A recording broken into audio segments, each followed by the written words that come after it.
Senator Rand Paul.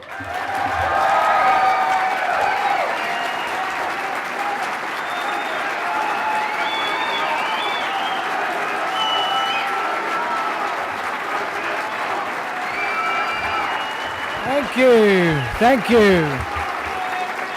My goodness, what a crowd. Thank you.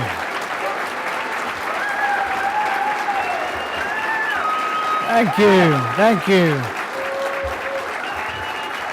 Thank you. Whoever said liberty was dead in Maryland was dead wrong as far as I'm concerned. Now I looked, I thought, I want to try to go to the most challenging places in the world, so I went to Berkeley last week. And so this week I thought, where can I go that's as liberal or more liberal than Berkeley? Maryland.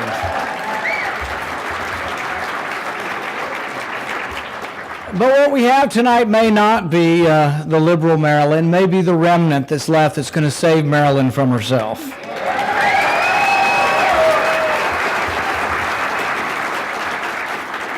Now, as Colin said, I grew up in a political family, and most of you know my dad. So when I came to Washington, I thought, you know what, I'll just live with my dad for a while. It can't be that bad. I'm 50 years old. Certainly we can get along. So I lived with him, but he thought I was still, going to do chores. And I said, no, Dad, I'm not doing chores. But the funniest thing about it was somebody did a cartoon series on this, and I can't find the cartoon, so I need to look for it, but the cartoon was pretty funny. It had he and I in the kitchen, and the first frame was me holding out my checkbook saying, Dad, now I'd like to write you a check for rent. And then his response, son, we don't take anything but gold and silver in this household. And then the next caption was me with a grocery list saying, Dad, I'm going to the grocery store. Is there anything you want at the grocery store? My dad's response in the cartoon, son, we don't believe in central planning around here. But I've got good news for you, and I've got bad news for you. The good news is your government's open. Bad news is your government's open, okay? Open and still borrowing about $1.5 million every minute. So in the next 13 hours of my speech, we're going to borrow, I can't even calculate that. Let's say the next 20 minutes, about $25 million will be borrowed just in the next 25 minutes. It's insane. Now you thought, well, maybe we'd learn something. We shut the government down, and we did. They sent my staff a note. They sent me a note, and they said, declare which of your employees are essential and which are unessential. So this could be a learning experience. They did it to the whole government. So I asked my staff, collect the statistics on this. Tell me what everybody said. The EPA sent over their list. 95% unessential. It's like, how could we come up with government officials that were that honest about how unessential they were? But then I learned, like everything in government, there is a hidden reason for why. Why would they say 95% of them are unessential? Because they knew something the rest of you didn't know. When the government shuts down, the unessential go home, but they still get paid. Everybody got paid. And so you'd rather be sitting at home when the government shut down. In fact, the shutdown didn't save any money. How could government be the only thing in the world you could shut down, not be open for business, and not save any money? That really shows you the extent of our problem here. So they looked at this with the EPA shutdown, and they were looking through the employment rolls, and they came across this guy, Jonathan Beal. And they said, well, he gets great performance reviews. He's been working in government for over 20 years, but it's kind of strange. He hasn't been here in 6 months. And then they did something extraordinary. They actually investigated this. And so they called in his supervisor, and they said, well, he works for the CIA. Really? He works for the EPA and the CIA? Yeah, he's always on assignment. And so they did something really extraordinary. They called the CIA. And they found out, guess what? He has never worked for the CIA. So I'm imagining Jonathan Beale laying by the pool. I'm sure he's got a great house. Laying by the pool in a chaise lounge with a beer, and his boss calls and he says, "Can't come in today. I'm in Istanbul. Secret assignment." This went on for 11 years. To make matters worse, you know what his specialty is? Global warming. He's the right-hand person to Gina McCarthy, who now runs the EPA. He's the one in charge of the global warming strategy for the rest of the country. This is who was working for 11 years and showing up periodically for work. The president, though, says to us, as the American people, says, well, we just can't cut any spending. How could we do it? So during the shutdown, he was kind of afraid you might not notice, though, because you realize that when they said the government shut down, not much of it really ever did. 2/3 of your government are Medicare, Medicaid, and Social Security. They're mandatory. Nobody's touching them, and they go on and on. And even if we want these programs, they're out of control, and that's why your deficit is mounting, because no one's willing to address the reform. People often ask me, they say, well, is it Republicans' fault that Social Security's bankrupt and Medicare's bankrupt, or is it Democrats' fault? And I say neither. It's your great-grandparents' fault for having too many damn kids. It has nothing to do with anything except for demographics. A lot of kids born after the war, less kids born in the 50s and 60s, and less kids born in the 70s and 80s. Demographics, and we're living longer. All kind of good things, but at the same time, no one's addressing that at all. So when the government shut down, 2/3 of your government stayed open. So the president was like, oh my goodness, they might not notice this. And so the remaining third is half national defense and half other stuff, for lack of a better word. So we immediately opened back the military. So now you're down to a half of a third. You're down to a sixth of your government. The president was like, no one's going to notice that the government's closed. It'll be terrible. So what did the president do? He wrapped the World War II monument. He sent probably 100, maybe 100 federal workers out there to wrap the World War II monument, because there is no entrance, there is no exit, and nobody works there. There's no attendant. There is no cost. Now, the lawn has to be mowed, but it was past summer, and I mow my grass. I don't think it needed to be mowed out there. The World War II monument was built with private donations. So what did he do? He wrapped it to make sure you knew that you were going to be punished for shutting the government down. For wanting to cut spending, you will be punished. We will wrap the World War II monument. But if you want to remember an image of the shutdown in your head of what happened during the shutdown, remember this image. World War II veterans, wire cutters, cutting the barricades, dumping them on the lawn of the White House.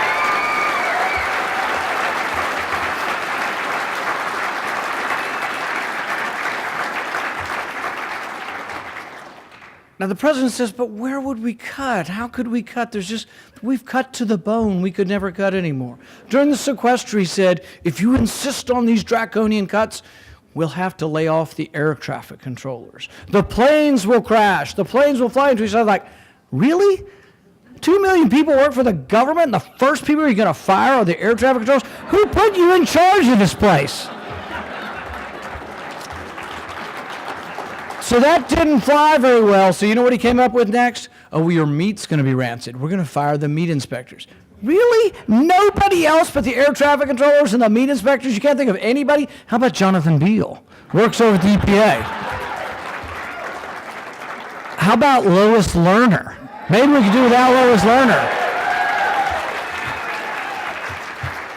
She's still being paid. We'll never get her off the payroll. I think even if she goes to jail, she'll still get her pension. How about some of the people at the State Department that had something to do with Benghazi? Maybe they could be let go. During the Benghazi thing, when they said they were going to fire 4 people, we didn't really trust what they had to say. So I had my staff call every day. We called every day to the State Department for months and asked for those 4 people. And they would never say that they were gone. They would just say they were unavailable. Turns out they were transferred. They were never, ever fired. And then John Kerry completely reinstated them at the end. Not one person was found responsible for Benghazi. Many errors were made. Not one person fired. Now, none of us could ever forget 9/11. I asked the question when I came here, and I've been asking it before I came here. Was anybody ever fired for 9/11? People got medals for 9/11. Nobody was ever fired for 9/11, not one person. Think about it. When 9/11 came about, there was a guy named Masawi we catch in Minnesota a month before 9/11. Now, it's easy to be a Monday morning quarterback and say, oh, we could have prevented it. Maybe, maybe not. But for goodness sakes, an FBI agent sent 70 letters to FBI headquarters saying, this guy we think's a little suspicious. He's trying to take off, learn how to take the plane off, but not how to land the plane. And he's from Saudi Arabia. And yet nothing was ever done. Instead they say, well, we just need to look at everyone's computer. Why don't you get one warrant? Why don't you call a judge and get one warrant from Masawi's computer, not every American?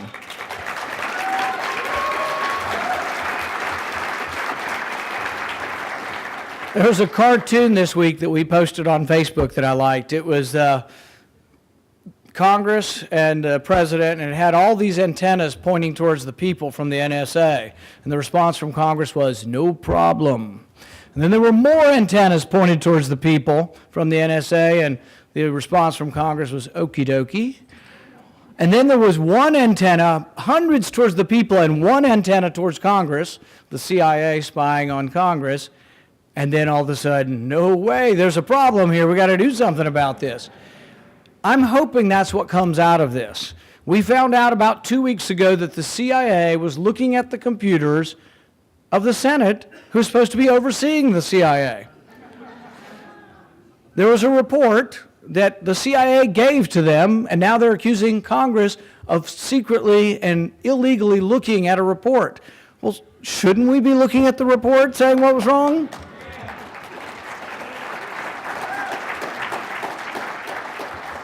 I think there needs to be a new committee. The Church Committee in the 70s overlooked the abuses of the intelligence agents. We had intelligence agencies looking at civil rights leaders. We had them looking at anti-war people in the 60s.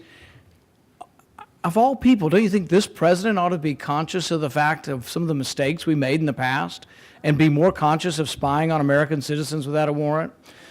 So yesterday he did. He announced he's going to end the bulk collection of your phone records, the warrantless and suspicionless collection of your records.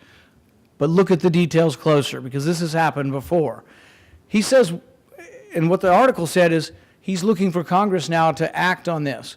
Well, he acted without our approval. Can he undo it without our approval?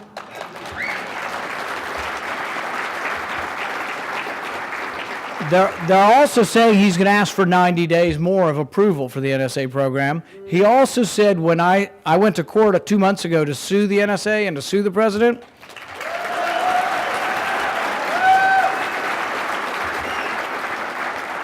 you know what the response was? Oh, because you're suing us, we're going to keep the records forever until your suit is over. They blame it on me now. They're supposed to expire in 5 years and get rid of your phone records. Now they're saying they're going to keep them forever. So which is it? Is he going to continue spying, or is he not going to continue spying? If he's serious about this, if he understands the serious abuse of this, he needs to stop the program now.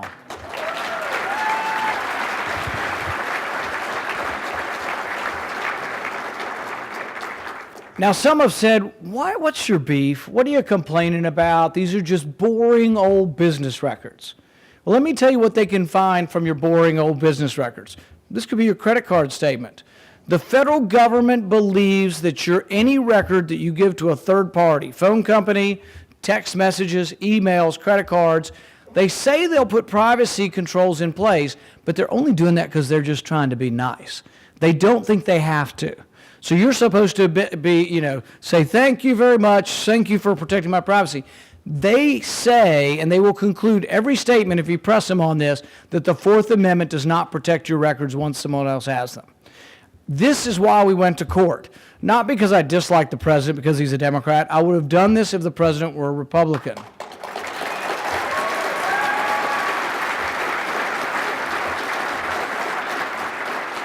We want to know, does the Fourth Amendment protect your records? Why is this a big deal? Just boring old phone records, right? If you look at someone's credit card statement, essentially the equivalent, you can tell whether someone drinks, whether they smoke, whether they gamble, what they read, books, magazines. You can tell whether they go to a psychiatrist. You can tell what their medications are. If you put it on your Visa bill, it's on your bill. That to me is very private. If you think about phone records, you say, it's just who you called. There's a lot of things people can tell by your phone records. 2 Stanford students did a study just recently. And what they did is they asked for 500 volunteers, and this is just cross-matching 500 people. Imagine what it is if you have 300 million people, all their information on a supercomputer, and you're cross-matching. They asked 500 people to volunteer to put an app on their phone just to record the phone records that the phone company would get so these Stanford graduate students could look and see what they could find. They found that when they looked at 18 people and wanted to know what their religion was, they could tell in 15 out of 18 people what their religion was. They could tell that you talked to your sister for 30 minutes and then called a doctor later on. They could tell what kind of doctor you called. There's a lot of information that comes from your phone calls, just from the duration of time and who you're calling. You can cross-reference phone numbers with a white page. You can tell what kind of doctor someone's calling. Does the government really have a right to know what kind of doctor you're seeing? Oh, that's what, under Obamacare, maybe I guess they think they do. But that's the point. You should have privacy. We decided some of these court cases, and it's debatable where the court is on this. I think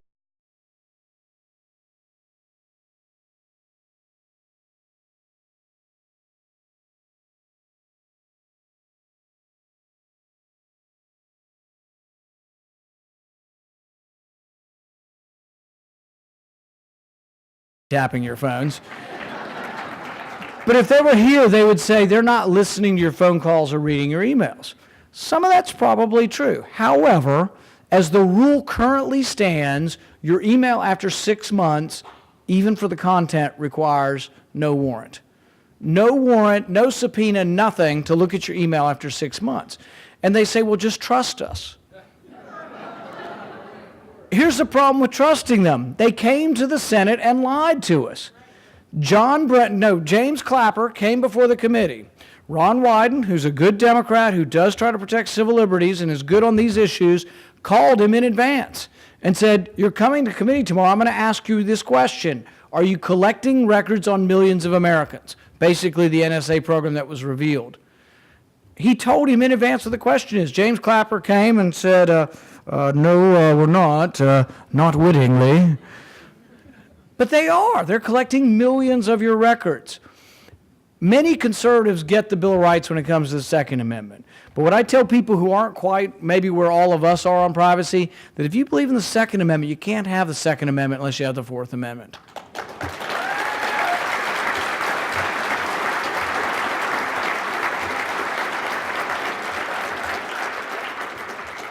Sometimes I get disappointed about where we are, though. I mean, the president says we can't cut anywhere, and that's what you hear from most of the Democrats. There's no cuts. They couldn't possibly cut anything. So I've sent him a letter with some suggestions. I haven't heard back much of a response. So if you see the president, let him know I'm waiting for my response. Number one, there's $100 billion unaccounted for. It was spent. They just don't know where. They cannot place it. Anybody in their household have $1,000 you can't find? Anybody have $50 you can't find? This is what happens when somebody else has your money. Milton Friedman put it very well when he said, nobody spends somebody else's money as wisely as their own. You can give a politician $1 million, $1 billion, $1 trillion, unfortunately, doesn't bother them. You think they lay awake at night and saying, oh, well, I guess that $534 million we gave to Solyndra was a mistake. They don't lay awake thinking about that because it was never their money to begin with.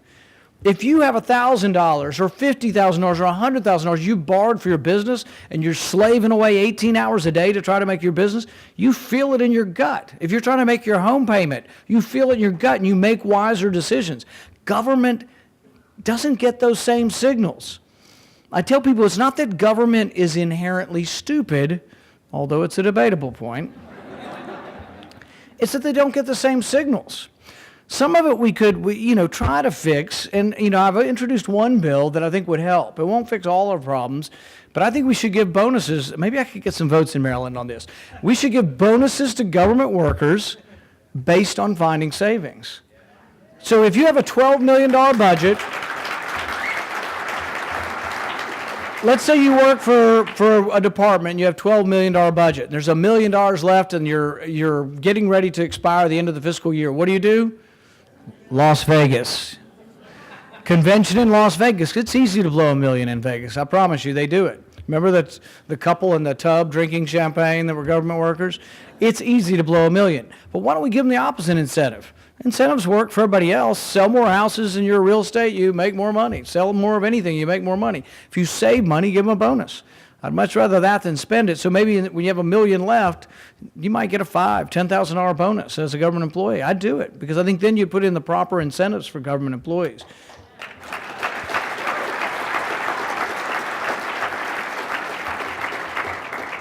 One of the suggestions I sent to the president was, why don't we have competitive bidding for contracts, for government contracts?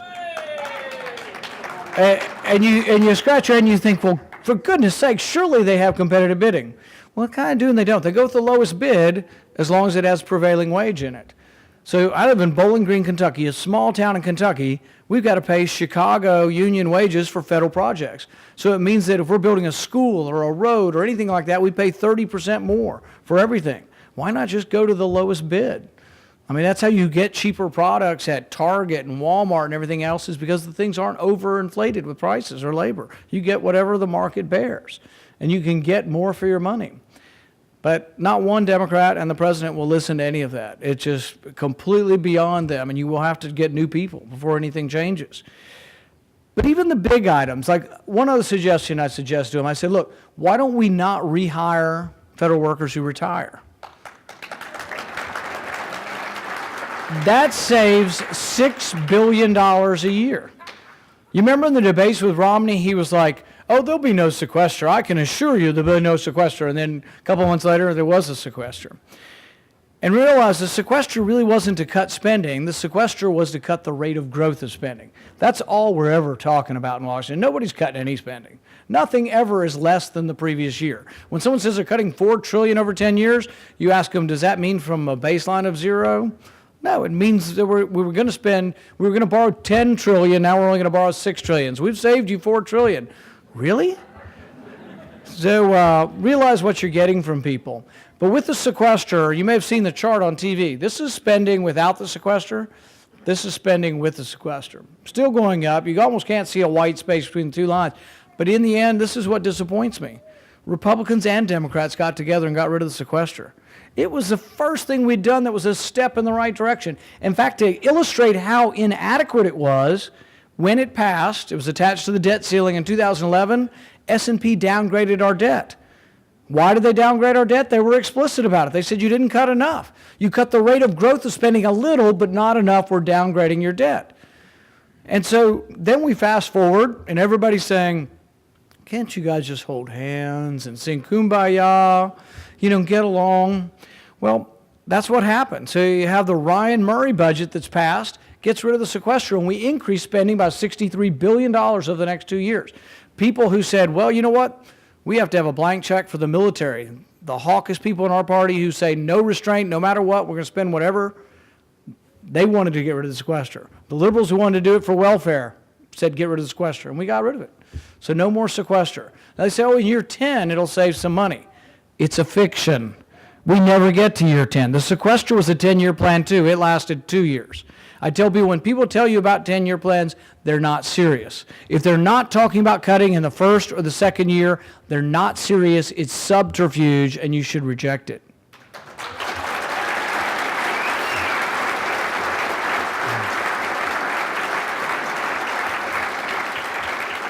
So about the same time we got rid of the sequester, they had a vote over in the House. And this illustrates where we are. They had a vote on Twiggy, the water skiing squirrel. Okay? Now, I love stupid pet tricks. If you email me one, I'll watch it. Okay? But I'm not into spending $3 million of your money for Twiggy, the water skiing squirrel. It's a squirrel that does water ski. The government paid $3 million for Twiggy the squirrel to market American walnuts in Spain. Now, if you've got a walnut farm, more power to you, but you sell your walnuts. It's not a business of the taxpayer.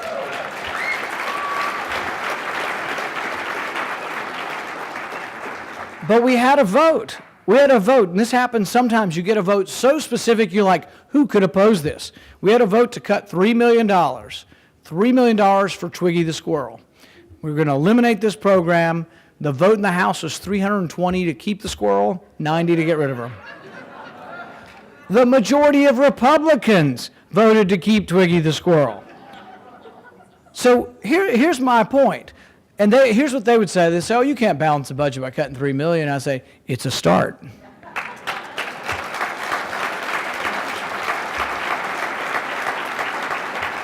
But the real point's a bigger point than that.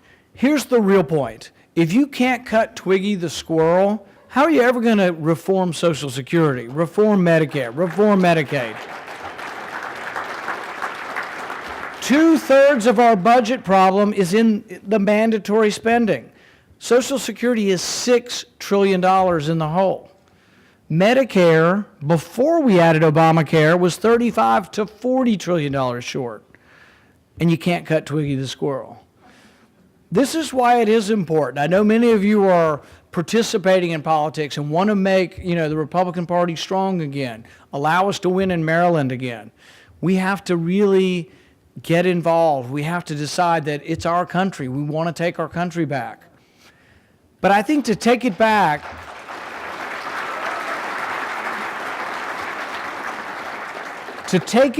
you have to understand that the base, you know this for certain in Maryland, your base is not big enough. So you need new people. This is true across the country, not only in Maryland, and you have a steep uphill climb here, but for the country at large, for the Republican Party at large, the base isn't enough. You need new people. So there are two ways you can go. One crowd says, dilute what you stand for. Why don't you just be Democrat light? And if you're Democrat light, you'll win again. It won't work, and you'll lose your base. Y'all sit home if we do that.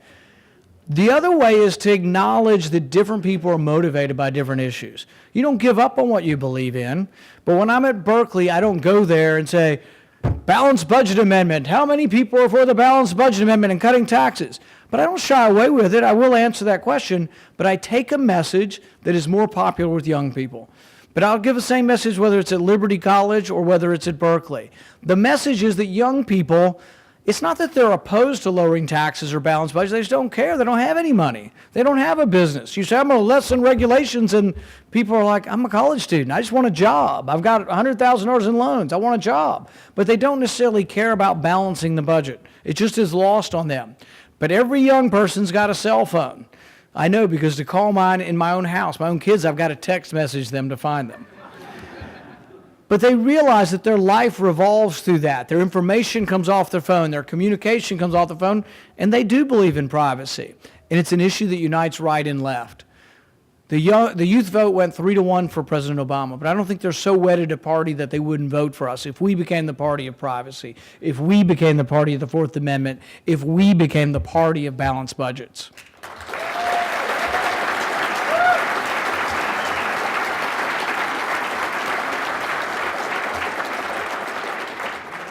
There are many different groups that haven't looked to the Republican Party that I think can. We passed something in 2011 called indefinite detention. This is where the government can detain you forever without charge, without trial, and without a lawyer. Think about it. Now, the president says, I'm a good man. I would never do that. And maybe that's true, but even if you believe that, what about the next president or the next president? Power needs to be stemmed.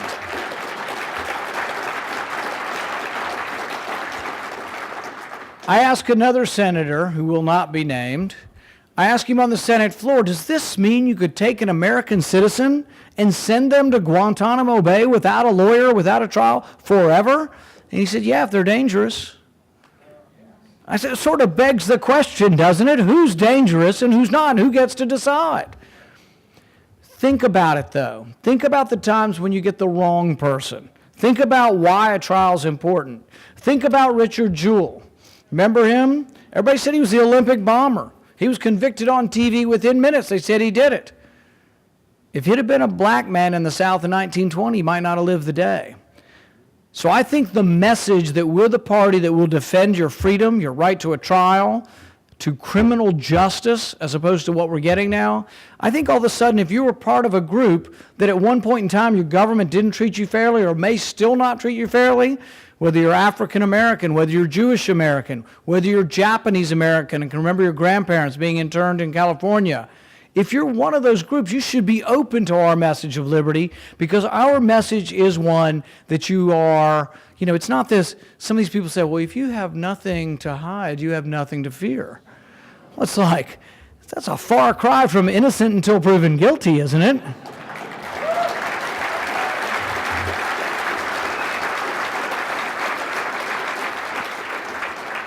But I think the message of liberty, the message of criminal justice can resonate with groups that haven't been open to it. The war on drugs has put 3 out of 4 people in prison are black or brown. And yet, this is a largely white crowd. Your kids and your grandkids, maybe not anybody here, let's just imagine, let's say, if you look at statistics, white kids, brown kids, and black kids use marijuana about the same percentage, but the people in jail are black or brown. Why? They tend to come from poorer circumstances, have less opportunity for legal defense, live in the city where it's easier to round people up, and we give bonuses to people for conviction rates. So where would they go? To the suburbs or to the middle of the city to arrest people? We have a criminal justice system and a war on drugs that's gotten out of hand. I think if we acknowledge that as Republicans, or in my case as a Christian who believes in redemption and believes in a second chance, I think the door swings open, and all of a sudden people will look and say, you know what? What have those Democrats done for me lately?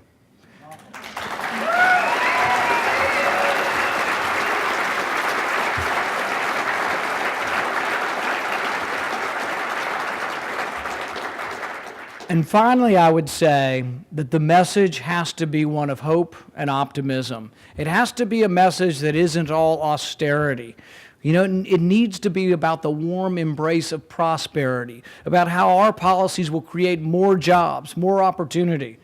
Not only are we the richest country in the world, we're the most humanitarian country in the world. When Haiti has a terrible and tragic earthquake, you think Cuba gives them any money? It's the United States. We're the most generous country in the world, but we have to acknowledge where the wealth comes from. We need not be tepid about what we're for. I'm for dramatically lowering taxes to create growth and jobs.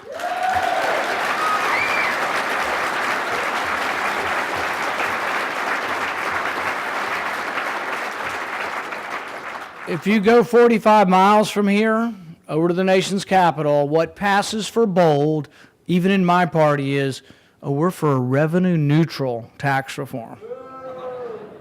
I say, if that's what you're for, I'll just go home.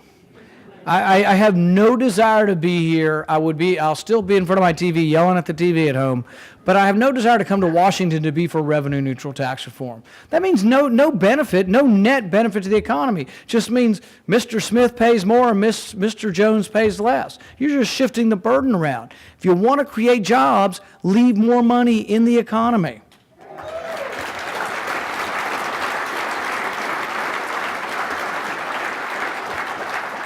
When Reagan did this, when Reagan dramatically lowered the rates, not just for the middle class, for everyone. Why do you have to do it for everyone? Because this is the truth. The rich pay most of the taxes. We ignore this and we let the president get away with beating up people. The rich pay the taxes in our country. The top 1% pay 40% of the income tax. The top 10%, 200,000 above, pay 70% of the income tax. The top 50%, 75,000 and above, pay 96% of the income tax. Now, the rest of us all pay taxes too, but the bulk of the income tax is being paid for by the rich. If you want to stimulate the economy, I don't care to make the rich richer, but we all work for the rich. So if we want jobs, we need to leave more money in the hands of those who own the businesses.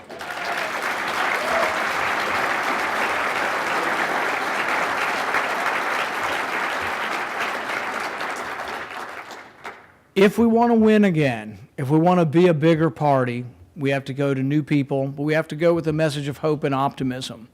I love the quote by Robert Henry, who was writing to young painters, and he said, "Paint like a man coming over the hill singing." I like the image of that.